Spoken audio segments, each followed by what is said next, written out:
Muy buenos días, bienvenidos a nuestro tiempo devocional Tu Palabra para encontrar el camino. Y es 11 de marzo del 2026 y vamos a continuar con la lectura y la meditación en la Biblia en el Evangelio según San Marcos capítulo 2. Marcos capítulo 2.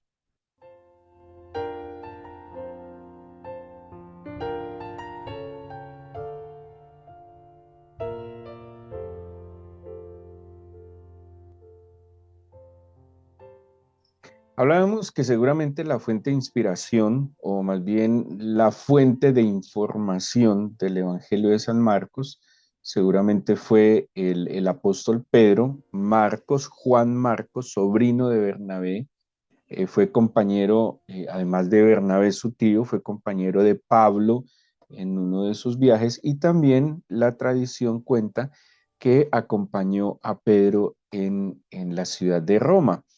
Em, Juan Marcos no es de los apóstoles, es discípulo de la segunda generación, así que la fuente que utilizó él seguramente para los datos del Evangelio, las obras y los dichos del Señor, está en Pedro. ¿Sí? También se cree que Juan Marcos es el escriba de las cartas pues, que se le atribuyen al apóstol Pedro. El capítulo 2, bueno, acordémonos que en el capítulo 1 hay una expresión que va a estar presente en todo el Evangelio y tiene que ver, la traduce la Reina Valera como inmediatamente, enseguida y luego, que es la palabra eutío, que tiene que ver con un dinamismo, que nos está mostrando una dinámica en la narración que está llevando Marcos, inmediatamente o luego o enseguida, que nos va a mostrar y nos va a dar una sensación de movimiento en el Evangelio, una dinámica en el Evangelio. La obra del Señor, bueno, fueron 3 años, que no es mucho, pero tampoco es poco, pero fueron 3 años donde el Señor incluso en lo que sería el descanso, que el ejemplo que nos da Juan capítulo 4 en el encuentro que tiene el Señor con la samaritana, era como la necesidad de aprovechar muy bien el tiempo pues en el tiempo que estaría en esta tierra. El capítulo 2 continúa entonces con esta dinámica. Nos va a colocar en diferentes escenas. Si ustedes tienen la Biblia abierta, mirarán que el versículo 1 nos pone de nuevo en Cafarnaún. Acordémonos que Cafarnaún fue como el centro de operaciones del Señor Jesús. Desde allí era muy fácil ubicarse, moverse por la Galilea. Y además Cafarnaún, como lo hemos mencionado anteriormente, tenía mucha afluencia de personas de diferentes lugares, digamos, del mundo de aquel entonces. Entonces, en el mismo capítulo nos ubica primero en Cafarnaún. En el versículo 13 dice, después volvió a salir el mar. Entonces, si ven que estamos viendo a un señor que se está moviendo. Luego, en el versículo 15, 3 versos adelante, está sentado a la mesa con los publicanos. Y luego, en el versículo 23, habla que pasaban por los sembrados. Y entonces, en un mismo capítulo, miremos cómo cambia de lugares, de escena y de escenas, y por ende también de personajes. En este capítulo va a entrar también un tema muy importante, un concepto que va a usar Marcos, y es el Hijo del Hombre y la autoridad del Hijo del Hombre. Esa expresión del Hijo del Hombre tiene que ver con los mensajes proféticos de Daniel, en una idea de que el Mesías sería pues como el ser humano por excelencia, ¿sí? El modelo de ser humano por excelencia. Y Marcos va a tomar esta idea del Hijo del Hombre y además, y no solo la idea del Hijo del Hombre, sino su potestad, ¿sí? Por lo menos en los versículos 10, en el 22 también va a hablar de la autoridad, en el 28, si no me equivoco, va a hablar de la autoridad que tiene el Señor sobre el cielo y sobre la tierra, y es un tema o un concepto muy recurrente y muy necesario para el entorno en el que él estaba. Había autoridades, ¿sí? Estaban las autoridades religiosas, los sacerdotes, los fariseos tenían una autoridad, los escribas tenían una autoridad, pero también había unas autoridades civiles, unas autoridades militares. Bueno, había muchas autoridades, ¿sí? Y autoridades de todo tipo, corruptas, violentas, abusivas, autoridades obviamente completamente opuestas y contrarias a lo que el Señor venía a enseñar de lo que era la autoridad. Pero él aún así, pues aclara que él es el Hijo del Hombre y que tiene autoridad y potestad. Claro, como eran autoridades opresoras, pues obviamente ellos iban a tener un temor de oponerse a cualquier tipo de estas autoridades o no solo oponerse, sino poder entender la autoridad espiritual del Señor, ¿sí? Entonces él va a resaltar eso, su autoridad, va a tomar esta idea de Daniel del Hijo del Hombre. Bueno, ¿qué escenas tenemos acá? Hablando de la autoridad, pues el Señor va a mostrar que Él tiene autoridad sobre varias cosas. Primero, tiene autoridad sobre el pecado, tiene autoridad sobre la enfermedad, tiene la autoridad sobre las tradiciones tan peligrosas, no solo en la época del primer siglo, sino a través de la historia, porque como el mismo Señor Jesús le decía y le reclamaba a los fariseos, las tradiciones muchas veces invalidan los principios, ¿sí? Las tradiciones invalidan las verdades espirituales. Entonces, en muchos escenarios, el Señor identifica que las tradiciones rabínicas pues se ponían y se levantaban opuesta a la verdad espiritual, ¿sí? A la verdad que estaba en la revelación. Y el Señor muestra autoridad también sobre el sábado, que el sábado, eh, como pasó con las tradiciones, pues se volvió un lío, se volvió un problema, porque el mandato era que cesaran, ¿sí? Que concluyeran la obra de cada semana y que se ocuparan del Señor. Digamos que ese era el objetivo, el fin del sábado. Pero, digamos así, los judíos, ese sistema rabínico complicó el tema y legisló, por decirlo de alguna manera, y creó leyes adicionales que iban más allá de la esencia del sábado. Porque de nuevo, la esencia del sábado era que yo ya produje, ya trabajé, ya me esforcé, ceso mi obra el séptimo día y me dedico al Señor. Entonces ellos se dedicaban a un montón de cosas complicadas, pero tal vez su corazón no lograba acercarse al Señor. La primera escena habla de un paralítico. eh, de nuevo, aparece esta expresión inmediatamente en el versículo 2. La gente, la fama del Señor se venía divulgando, ya sabían que el Señor efectivamente no solo daba un mensaje esperanzador que generaba conversión en la gente, sino que las obras del Señor antecedían estas palabras contundentes y por eso unos hombres traen a un paralítico. Aquí entra un tema bien interesante y es que no solo obra la fe de quien necesita el milagro, sino que obra también la fe de aquellos que están como intercesores, podríamos decirlo así, como intercesores por la necesidad de otros. Dice de hecho el versículo 5 que al ver Jesús la fe de ellos, dijo al paralítico, hijo, tus pecados te son perdonados.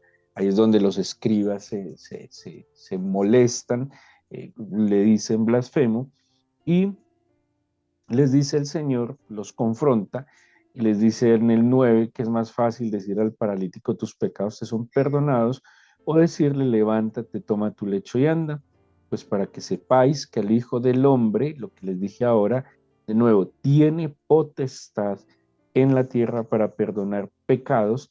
Le dijo al paralítico, a ti te digo, levántate, toma tu lecho, vete a tu casa, y él se levantó enseguida, tomó su lecho y salió delante de todo. Bueno, este milagro Es un milagro que tiene muchos componentes, como les mencioné. Uno, que aquí no está obrando solo la fe del que necesita el milagro, sino la fe del intercesor, digámoslo así. Ellos están ayudándole, llevándolo, intercediendo. Eh, Obviamente el paralítico tiene un nivel de fe, seguramente él no se opuso, por lo que les mencioné, la fama del Señor se había difundido y sabían, no solo el paralítico, sino sus amigos, que él tenía la capacidad de sanarlo. Ahora, esta enfermedad estaba ligada, pues si le dice tus pecados te son perdonados, a, pues al pecado. ¿Sí? Esa es una idea muy del judaísmo, que la enfermedad es consecuencia del pecado. ¿Sí? Y por eso es una de las razones que vemos en la Biblia que muchas veces la sanidad estaba ligada al arrepentimiento y al perdón de pecados. Eso es muy interesante, no se puede descartar en nuestra vida. Yo pienso, así lo he visto y lo he entendido también en la escritura, que cada situación adversa, eh, llámese enfermedad, dificultad económica, una dificultad, no sé, en las relaciones con el prójimo, pueden servirnos a nosotros como una especie de bombillo de alarma, ¿sí? Botón de alarma que nos tiene que llevar primero a examinar, evaluar qué puede estar pasando en nuestro espíritu, en nuestra alma, ¿sí? Eh, eh, Generalmente y tristemente muchos ante un dolor o un malestar, una dolencia, acudimos siempre primero al ibuprofeno, al Dolex, eh, a los remedios caseros, pero ¿cuántos de en verdad inmediatamente no deberíamos acudir primero a la oración? Sí, bueno, Señor, la palabra del Señor dice que impongamos nuestras manos, que oremos al Señor, que la enfermedad se vaya. Ese es el primer paso. Y cada situación adversa también es una oportunidad de identificar situaciones profundas que se hacen evidentes a través de estas situaciones adversas. Entonces, no es descartable cuando haya un dolor, una enfermedad, un malestar, un problema, digámoslo de esa manera, pues advertir y volver al Señor y tratar como de indagar cuál puede ser la causa de fondo. Ahora, puede que no sea ninguna causa extraña, pero pues obviamente es una oportunidad de poder, como dice la Biblia, corregir lo deficiente en nuestra vida. Entonces el Señor aquí nos está mostrando autoridad, ese poder sobre esa potestad que también es mencionada como sobre el pecado y la enfermedad, ¿sí? O sea que, de nuevo, eh, en este caso la enfermedad estaba ligada a su pecado, en otros casos puede estar ligada a muchos factores, pero el Señor sin duda alguna tiene esa autoridad. Cuando pasa al mar, que en el bloque del versículo 13, la gente le seguía, les enseñaba, ¿sí? Y aquí hay algo muy importante, y es que cada palabra del Señor tenía un peso y una contundencia que se basa en lo que él hacía, ¿sí? Cuando él hablaba, cuando su mensaje, ahora, ¿qué hablaba el Señor? Pues enseñaba cosas de la cotidianidad, pero también enseñaba cosas de una profundidad excelsa sobre la relación con el Señor. Eso calaba porque la manera de actuar, ¿sí? Porque muchas veces ni siquiera eran los muchos discursos, sino las obras que él estaba haciendo. Ahora, quiero compartirles algo que meditaba sobre el Evangelio. Cuando hablo del Evangelio, hablo del mensaje que nos han querido transmitir desde los apóstoles, de los autores de la Biblia, que ellos en verdad cuando estaban escribiendo, ellos no estaban pensando en hacer o en darle continuidad a la Biblia. ¿Sí? Ellos ni siquiera estaban pensando que estaban escribiendo un Nuevo Testamento. Eso, el Nuevo Testamento vino siglos después. Pero ellos sí tenían un propósito y era dar a conocer las obras y las enseñanzas del Señor. ¿Por qué? Ellos en sus propias vidas vieron que estas obras que fueron evidentes y que estas enseñanzas transformaron su vida. Ellos eran hombres, algunos indoctos, eran hombres impetuosos, eran hombres con muchas necesidades físicas, hablando de salud, eh, necesidades materiales también, porque había pobreza en medio de ellos. Eran hombres eh, con conflictos, con envidias, con celos, en contiendas, y ellos vieron la transformación de su vida a través de las obras y las enseñanzas del Señor. Cuando ellos empiezan a escribir, es como en ese anhelo de testificar, de ahí viene la palabra mártir que les he explicado. Mártir viene de la palabra, bueno, no olvido cómo se pronuncia, pero quiere decir testigos. El propósito principal de estos hombres que se ven beneficiado con las obras y las palabras del Señor es testificarlas a otros para que otros se beneficien. Por eso el efecto, y así lo considero, creo que el mensaje del Evangelio tiene un efecto sobrenatural porque nos da el testimonio de lo que ellos vieron y escucharon que transformó sus vidas y que no se queda congelado en el tiempo, o sea, no es una historia congelada en el tiempo, sino que es un relato que tiene un efecto en el presente. Se los pongo así de sencillo. Cualquier lectura afecta a la cabeza. Positiva o negativamente, buena o mala lectura, afecta a la cabeza. Pero esta lectura, esta escritura, este testimonio, no solo afecta para bien la cabeza, sino que afecta para bien el alma, el espíritu y el cuerpo, porque es el mensaje que está evidenciado en las obras del Señor. De allí la importancia de que nosotros escudriñemos no solo las escrituras del Antiguo Testamento como lo aconsejó el Señor en Juan 5, sino que también evidenciemos la vida del Señor como el testimonio de aquel que vino a, porque tiene la autoridad, como lo está diciendo Marcos 2, sobre el pecado, sobre la enfermedad, sobre la tradición y sobre incluso tergiversación e interpretación de las leyes establecidas en el Antiguo Testamento. Entre más nosotros escudriñemos las escrituras, entre más nosotros nos encontremos ahora, otra cosa, el testimonio no se queda en las palabras escritas en este libro. El testimonio trasciende por su espíritu a nosotros en una relación personal. Y en esa combinación perfecta de escudriñar las escrituras para ver el testimonio y acercarme al Señor en oración, hablábamos, eh, sino que el tiempo no nos daba para detallar algunas cosas, cuando hablábamos ayer en Levítico 16 del día del perdón, de que el sumo sacerdote solo podía llegar una vez al año a la presencia de Dios y pues con unas condiciones muy complejas. Pues nosotros, que le citaba Hebreos 9 y 10, dice que podemos venir a ese sumo sacerdote, al lugar santísimo, cada que lo queramos hacer, ¿sí? No tenemos que esperar un año, no tenemos que, lo único que necesitamos es un genuino arrepentimiento y una decisión de escudriñar el corazón del Señor, de inquirir en su corazón y venir a su presencia. Y esas dos acciones combinadas, una búsqueda real, profunda, sincera, eh, disciplinada, y y el estudio y la lectura de la palabra del Señor es lo que va a llevar ese testimonio a que sea, como decía Adán cuando vio a Eva, carne de mi carne, huesos de mis huesos. O sea, que esta palabra, en verdad, como exhorta Hebreos, el mismo Pablo, sea esa que parte mi espíritu, mi alma, que penetra, así dice la Biblia, que penetra hasta lo más profundo, hasta mis coyunturas, que se hace parte de mi vida.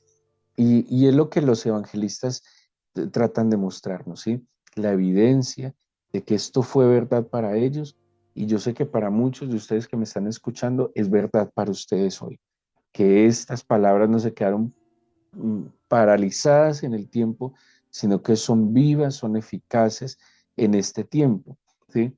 Y que el Señor tiene la autoridad. Ahora, con tantas situaciones que cada uno enfrenta cada día, con tantas situaciones personales, familiares, eh, económicas, cosas que nos rodean, pues si nosotros creyéramos a profundidad más lo que el Señor puede hacer, ¿sí? Lo que el Señor está dispuesto a hacer, pues acudiríamos más a Él y, y descansaríamos más en su poder y en su autoridad. Y otra cosa, temeríamos más, tendríamos más temor profundo del Señor. Y ese temor no solo es respeto, de verdad que ese temor implica que a mí me tiemblen las piernas del solo pensar irme en contra del Señor. ¿Por qué? Él tiene toda la potestad sobre el cielo y sobre la tierra. Y que nosotros podamos ser conscientes de Él y que podamos amarle y temerle. Amar y temor es la combinación perfecta del caminar en Cristo, porque el temor me frena de hacer lo que a Él le desagrada, pero el amor me impulsa de hacer lo que a Él le agrada. Y en esa combinación perfecta del temor y el amor, pues yo me voy a conducir con prudencia y creo que mi margen de error obviamente se va disminuyendo porque yo me voy a conducir agudizando mucho mis oídos a su voz y advirtiendo cada paso que yo doy, tratando de hacerlo en su dirección. Así que este capítulo de Marcos, acordemos que además Marcos tiene una visión del Señor y así lo proyecta como el siervo sufriente, entonces nos lo pone como aquel que vino a servir y no para ser servido, pero que aunque fuera el siervo sufriente, no pierde de ninguna manera la autoridad sobre, como les mencioné, pecado, enfermedad, tradición, las mismas leyes, incluso la misma creación. El Señor nos muestra la potestad sobre la creación. Dentro de esta autoridad hay algo muy especial y es el llamado, del cual hemos hablado semanas atrás, el llamado que el Señor hace con toda autoridad a los discípulos. Y era tan contundente este llamado que ellos dice al instante, inmediatamente. Bueno, hubo otros, como lo estudiamos en alguna oportunidad, que le sacaron excusas, pero hubo otros que dijeron, no, pues bendito sea, qué privilegio que el Señor me llame a que lo siga, ¿sí? Por eso yo lo dejo todo y yo lo voy a seguir. Vamos a orar y vamos a entregarle al Señor este día y agradecerle por ese mensaje que Él ha traído a nuestras vidas, el mensaje de bendición, de paz, de esperanza, para que nuestro corazón se vuelva a Él. En esta mañana, Señor, queremos agradecerte la obra que tú comenzaste en nosotros. Dice San Pablo, estoy persuadido que aquel que comenzó la buena obra en vosotros la perfeccionará hasta el día de Jesucristo. Señor, y tú estamos convencidos que has hecho una obra en nosotros, porque sentimos que hay una transformación. Somos diferentes. Si miramos hacia atrás, Señor, la manera como pensamos, la manera como actuamos, como reaccionamos, somos diferentes. En nosotros hay una naturaleza diferente. En nosotros, Señor, hay unas ideas diferentes. En verdad, tu obra nunca es en vano.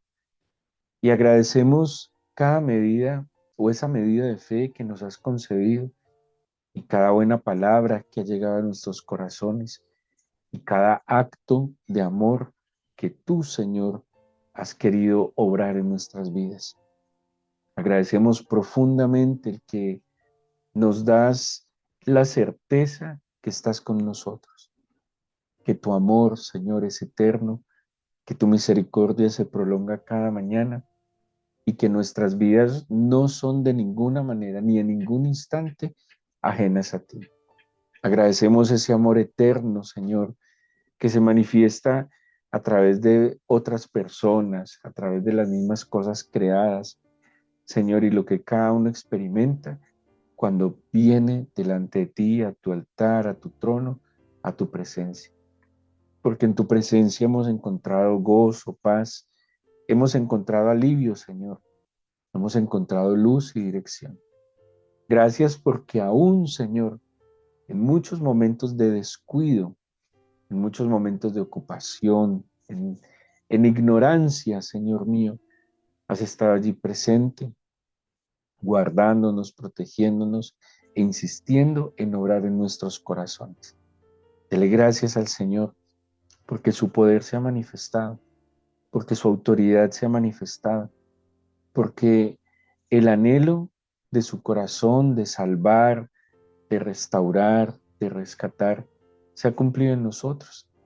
Y nosotros somos el fruto de su aflicción, como dice Isaías. Somos la evidencia que el Señor no es una historia, no es un mito, sino que es una verdad que ha trascendido los tiempos, las barreras geográficas, que ha trascendido, Señor, todos los obstáculos. Y aquí estás con nosotros. Agradezco las buenas nuevas, Señor. Agradezco por cada hombre y mujer que durante toda la historia del cristianismo ha obedecido tu voz, ha atendido tu llamado, ha empuñado el arado para no mirar atrás y ha sido en tus manos útil para que estas buenas nuevas, que no solo son mensajes positivos, sino palabras transformadoras, hayan llegado a nuestro corazón. Te bendigo, Señor, y te agradezco por sembrar en nosotros tu buena semilla, que es tu palabra. Te bendigo, Señor, por darnos vida hoy, aliento de vida, porque volvió nuestro espíritu a nuestro cuerpo, Señor, porque pudimos levantarnos saludables con la esperanza, Señor mío, de contar contigo. Por favor, toma el control en mi vida. No me desampares un instante. Guárdame del mal que no me haga daño. Cuídame de caer en cualquier tentación. Desde ahora bendigo cada alimento que estará delante de mí y te agradezco que tenga la salud y los medios para alimentarme. Guárdame, Señor, en lo que haga hoy, que sea productivo, pero que en todo también dé la gloria de tu nombre. Gracias por escucharnos, gracias por bendecirnos y darnos tu palabra para encontrar tu camino, Señor. En el nombre de Jesús. Amén.